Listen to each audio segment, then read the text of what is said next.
Bumuwelta ang kapuso actress TV host na si Carmina Villarroel, sa lahat ng bumabatikos sa kanilang pamilya, lalo na sa kambal na anak niyang sina Mavi at Cassie Legaspi.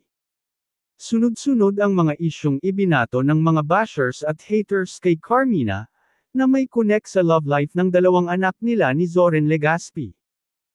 Kung ano-ano ring masasakit at malilisyosong salita ang natanggap niya, dahil sa pakikialam umano sa pakikipagrelasyon ng kanyang kambal. Ito yung isyo sa pagitan nina Cassie at Darren Espanto at nina Mavi at Kailin Alcantara. Feeling ng mga netizens, para raw kina Darren at Kailin ang mga cryptic post ni Carmina.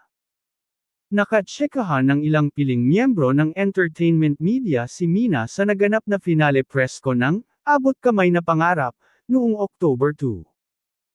Dito nga siya natanong tungkol sa kanilang twins ni Zoren na nakatikim nga ng matinding intriga, dahil sa umano'y naudlot nilang love life pati na rin sa mga cryptic post niya sa social media.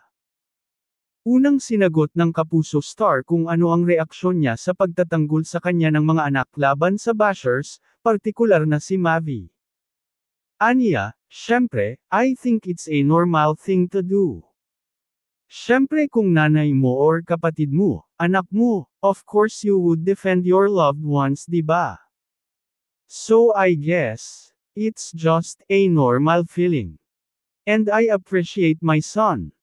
I appreciate my daughter. I appreciate my family.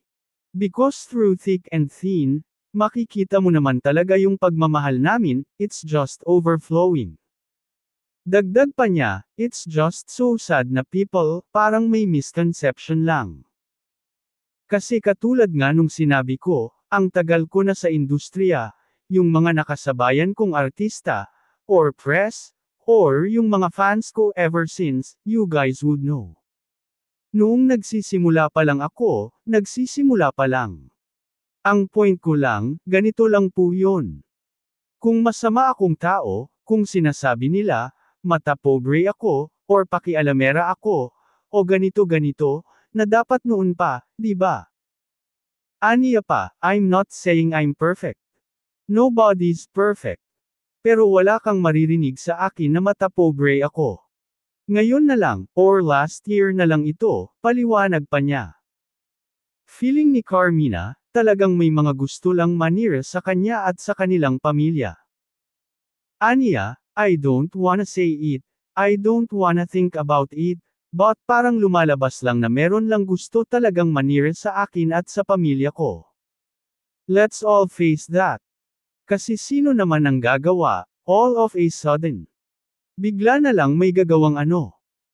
It's just so sad na ang social media ngayon, may nabasa lang, may napanood lang, papaniwalaan na kaagad without really identifying, or without really researching para alamin ang totoo, o yung pinagsimulan ng video, mariin pang sabi ng aktres.